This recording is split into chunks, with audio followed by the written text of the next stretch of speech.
My friend Jason Vincent is writing an article for F-Stoppers about the best Sony lenses for wedding photography. He asked for a few sentences and a sample image, but instead, he's going to get this video. Welcome to the wedding day. Today, we're going to be using the Sony 50mm f1.2 most of the day. Ceremony first look, I will be using the Tamron 35-150. If you want to see the settings of all the images, there is a video up over at the members website right now. And it goes through everything, and I talk a little bit more about the technical of the wedding day. That's enough from the car. Let's go take some pictures. You may remember earlier this year, I made a video that involved a lot of Sony lenses, but it did not involve the 50 1.2. It was actually the 55 f1.8, which is also a great lens. I've been using the 50 1.2 G Master just a little bit more, and I've been noticing that most of my favorite images from a wedding day tend to come from this lens. Not that one though, that one's pretty shit. Here we are at the wedding day. Set up a little bit differently. Usually it's backlit, and you gotta deal with that coming in the background of your photos. This is great. Today, I don't know why they don't do this all the time. Tim says that this is the attenuator up here, and unfortunate that I'm gonna have to Photoshop it out of every photo. What's not unfortunate is my new video set called Making Your First Million in Wedding Photography. And that video series comes out on Friday and is available to all members. And if you're not a member yet, after Black Friday, you will not be able to sign up for the monthly rate, and you'll have to spend $259 to get in. So if you want in, get in before Black Friday, get this series and everything else. I like the 51.2 because I'm obsessed with shallow depth of field, and I shoot it pretty much at 1.2 all day until given a reason not to. That might mean that it's a group shot. I need to include a few more people, or I want to include an element in the background for some reason. For establishing photos, this lens gets a check mark. For getting ready photos, this lens also gets a check mark. If you are a longtime follower of the channel, I feel sorry for you, but also you may remember that I used to shoot this on an 85. 85 still works. It's a little too tight in some situations. 50 just works better, generally speaking. This is Tim doing video of a tree. Wow. Here we are looking for good light, and we found it. Get that bounce from here. All right, I'm gonna have you guys all up here. And can I make you guys walk towards me and just talk to each other for like 10 seconds? Wow. So candid, so candid. Awesome. All right, I'm gonna put you guys back in that spot, and I'll do quick individuals with you and everyone. Side by side, looks good. Is the 50 1.2 a light lens in terms of weight? Not really, but it does balance better than the 35-150 f2 to f2.8 Tamron that I've been using a lot this season. So you feel better at the end of the day. All right. Oh, this looks really good. You guys picked the best spot for lighting for the ceremony. And can I have you just like kind of adjust your cuffs just for some video, not for because you actually have to. Perfect. And if you want to look at it that way for one more. And I'm not going to go too much into video. We're doing photo video coverage today. If you are looking for a lens to do video coverage with, shooting things at 1.2 with great autofocus is kind of a cheat code to just making everything look cinematic. And let's go to Jeff Mack for more. What are you guys talking about? That's funny. Is it the 50mm f1.2 for Sony? Oh my gosh, that's exactly what we were talking about. 50.2? 51.2.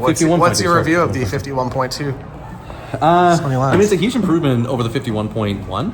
I think they really stepped it up in aperture and kind of all those other things. You guys know what I'm talking about. I mean, I'm explaining it to you guys, but you already know this stuff.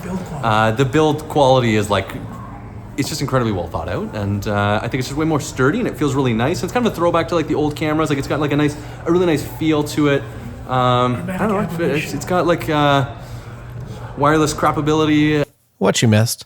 First look, changed to the 35-150 Tamron lens so that I could get lots of variations and I didn't have to be too obtrusive. Now the first look is over, and we are back to the 50 f1.2. Here's a bit of a dilemma. When you're a wedding photographer, do you go for all kinds of variation? Is that more valuable to you? Or do you want just a couple incredible photos? There's a balance, there's a line in the middle there that you have to achieve, that you can't just only deliver 8 incredible photos from the wedding day. Well, I guess you could. Your couples probably wouldn't be very happy.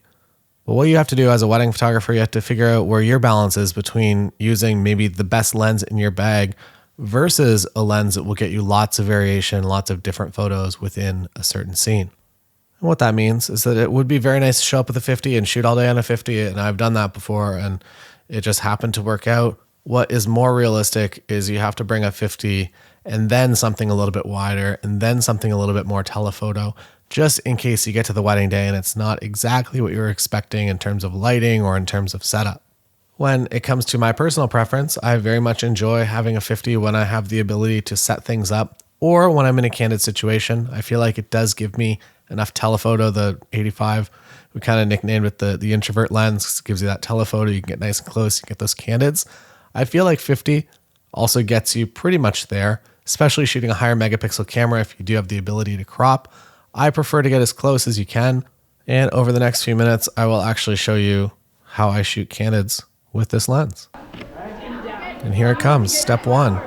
Take about 4 steps closer than you would if you're shooting on an 85. There you go. Step 2, you've done it. Congratulations. All right, and everyone look towards me and you can be happy with me for the first one. All right, looks good everyone. Thanks for looking at me. And now if you want to, everybody be serious. Girls, you can all be serious too. Very serious. All right, I think that looks good. Perfect. The 51.2 is great for couples photos, for family photos, for photos of the bridal party, for even photos like this that seem like you would need a wide angle lens for. It's a different group of people in the photo. I should fix that, but I'm not going to. It really is an incredibly versatile lens and one that is so nice to have in your bag. This guy agrees. You can tell in his smile. Wow. Between 7 ferns. Candids, I will say, for my own personal style, I do still prefer the 35 to 150 Tamron just because of the versatility it gives me. We're going to go through a bit of a slideshow here running into the ceremony. Not yet, but soon. And it's going to show you kind of the versatility of that lens. Could I have achieved something similar with only a 50? Yes, maybe. But I don't feel like it was the correct tool for the job, and wedding photography is all about picking that correct tool for the job. So here we have the Tamron 35 to 150, and I'm going to show you a little bit of what I've kind of done with this. Again, settings video over on the members website. The 35 end on this lens just really pops nicely, and you really feel like you're part of the scene and you're there. And then when you get to the telephoto side of things, it's nice and warm, and it's just a great wedding lens. And this puts me into a personal conflict because obviously the 50mm sits within the focal length that this Tamron lens does. So why would I choose a 50 over a lens that does everything and feels pretty good all the way through the entire zoom spectrum? And the costs are pretty much the same for the zoom versus the 50 prime. To talk to my personal preferences on this, I prefer the look and the feeling and the three-dimensionality and everything about the 50mm f1.2. You see on the right side there. Where the decision gets a little bit more difficult for me is, again, that versatility. And do I sacrifice the versatility to get some better images overall?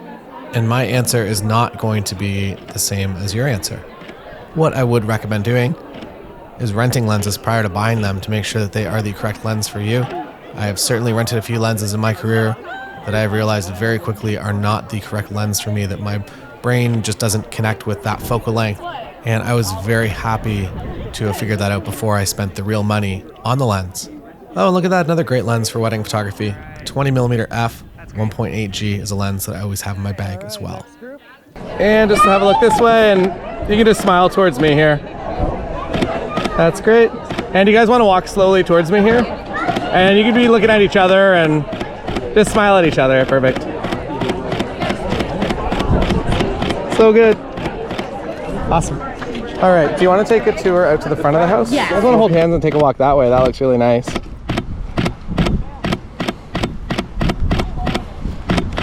then it got really windy and my GoPro audio is inaudible. Made them get nice and close and kiss. And again, with the 50, you kind of know what your frame is. I don't really have to zoom around too much in a situation like this, that a fixed focal length works really well with what I'm trying to do. And we'll talk about it a little bit more in the settings video about why I choose specific apertures and when I use them and what I use for group shots as well.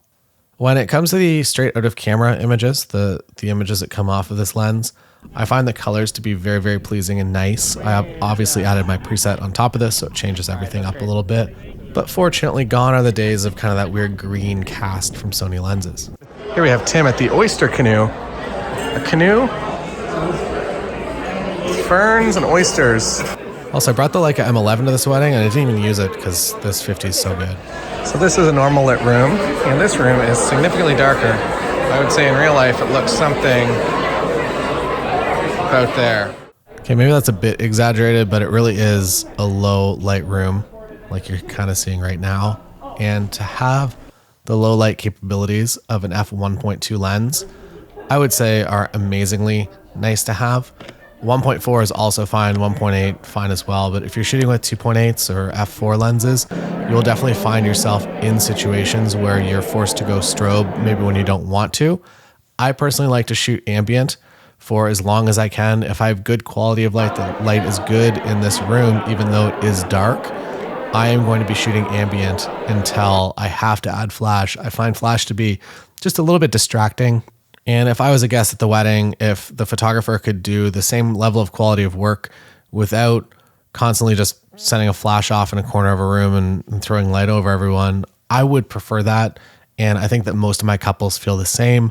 I'm shooting everything today. Again, settings video, you'll see all the ISOs, but I'm not really above 4,000 or 5,000 ISO most of the time, even though this room is really, really dark and I'm shooting at f2.8 and across the entire frame. That was a bit of a weird cut. You're expecting to see the couple, but you get Eric Bolton instead. Also, as a side note, choreographed versus dances are really challenging to photograph. But we got this one. Got that shot. All right, that's all for the 50. Any questions you have, drop them in the comments below. Jason's article is not yet out on F-Stoppers, but when it is, I will link it in the comments below so you can go and check out other people's answers to the best Sony wedding lens. And don't forget, before Black Friday, get in and get the video series that you're seeing on the screen right now. Slow zoom to Friday. Friday is when it comes out. Black Friday is when you can no longer sign up for the monthly on the members website. So get over there and get in before then. And you can keep the monthly forever if you want. Now it's just a podcast. See you next time.